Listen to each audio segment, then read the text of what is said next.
Video में हम आपको बताएंगे कि इब्लीस को मौत किस तरह आएगी और उस वक्त क्या मनाजिर होंगे।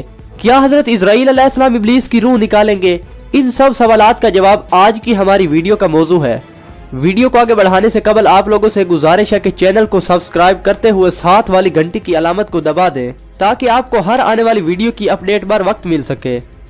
अहनफ बिन कैस रज़ियल्लाहु ताला अन्हु फरमाते हैं कि हजरत उमर रज़ियल्लाहु ताला अन्हु से मुलाकात के लिए एक मरतबा मदीना मुनव्वरा जाना हुआ। एक मजमा में हजरत काब अखबार रज़ियल्लाहु ताला अन्हु को तकरीर करते हुए देखा तो मैं भी बैठ गया। वो फरमा रहे थे कि हजरत आदम अलैहिस्सलाम ने वफात के वक्त अल्लाह ताला से अर्ज किया, या अल्लाह, मेरी मौत से मेरा अज़ली दुश्मन इब्लीस बहुत खुश होगा, उसको तो क़यामत तक जिंदा रहना है। जवाब मिला, आदम तुम इंतकाल के बाद जन्नत में चले जाओगे और वो मलऊन क़यामत तक दुनिया ही में रहेगा। आखिर में उसको मौत आएगी ताकि सारी दुनिया के लोगों के बराबर मौत की तकलीफ उठाए। आदम अलैहिस्सलाम ने मालकुल मौत से फरमाया, इब्लीस की मौत का मंजर क्या होगा, मुझे भी कुछ बताओ। फरिश्ता ने सुनाना शुरू किया तो वो इतना दर्दनाक था कि आदम अलैहिस्सलाम सुन भी न सके। फरमाया, बस करो, अब मुझसे सुना नहीं जाता। इतना फरमाकर हजरत काब रज़ियल्लाहु ताला अन्हु खामोश हो गए। लोगों ने कहा, हजरत कुछ हमारे सामने भी इसकी मौत का मंजर बयान फरमाए।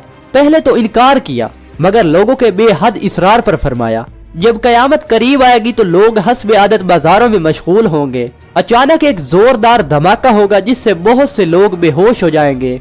अल्लाह ताला मालकुल मौत से फरमाएंगे कि मैंने सबसे ज्यादा तुम्हारे मददगार और मुआवन बनाए और तुमको इन सब के बराबर कुव्वत दी। मेरे गुस्सा और गजब का लिबास पहन कर जाओ और इब्लीस मलऊन की रूह कब्ज करो और उसके साथ तमाम इंसानों और जिन्नों से ज्यादा सख्ती करना।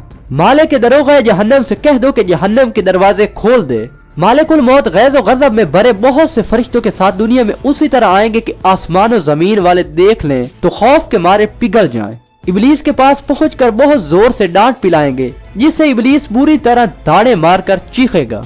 अगर दुनिया वाले उसकी चीखें सुन ले तो बेहोश हो जाएं। मालिकुल मौत इब्लीस से कहेंगे कि खबीस, तूने बहुत तवील उम्र पाई और बेशुमार इंसानों को गुमराह किया जो कि तेरे साथ जहन्नम में जाएंगे। आज इन सब के बराबर तुझे मौत का मजा चखाऊंगा। तेरी मोहलत और ढील का वक्त खत्म हो चुका, अब तू मौत से भाग नहीं सकता। इब्लीस घबराकर मशरक की जानिब भागेगा तो कभी मगरिब की जानिब, लेकिन हर तरफ से अपने सामने मालिकुल मौत को पाएगा। समंदर में घुसने की कोशिश करेगा तो समंदर निकाल फेंकेगा। आदम अलैहिस्सलाम की कब्र के पास खड़ा होकर कहेगा, अय आदम, तुम्हारी वजह से मैं मलऊन मरदूद बना, काश कि तुम पैदा ही न होते।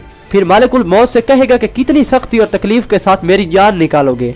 मालिकुल मौत फरमाएंगे, जितने लोग जहन्नम में हैं इन सब की मौत से कहीं ज्यादा तकलीफ और सख्ती के साथ। ये सुनकर इब्लीस तड़पने लगेगा और चीखता चिल्लाता इधर उधर भागने लगेगा और जहाँ मौत आनी है वहाँ गिर जाएगा। वो जगह आग के अंगारे की तरह सुर्ख होगी और वहाँ जहन्नम की संडासियां लगी होंगी। इन संडासियों से तड़पा तड़पा कर उसकी जान निकाली जाएगी। जबकि आदम अलैहिस्सलाम और अम्मा हवा से कहा जाएगा कि जरा अपने दुश्मन को देखो किस तरह जिल्लत के साथ मर रहा है। वो देखकर खुश होंगे और कहेंगे, या अल्लाह, तूने हम पर अपनी नेमत मुकम्मल फरमा दी। और इस तरह इब्लीस का अज़ाब जहन्नम शुरू हो जाएगा। इसके बाद अल्लाह ताला कयामत की बाकी निशानियां जाहिर करके इस दुनिया को समेट देगा और हिसाब व किताब का सिलसिला शुरू हो जाएगा।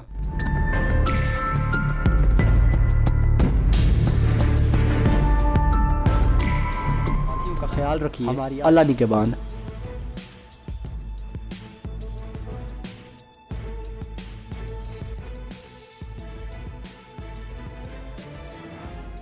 अस्सलामुअलैकुम दोस्तों, हमारे चैनल पैगाम इस्लाम को सब्सक्राइब कीजिए और बेल आइकन को प्रेस करें।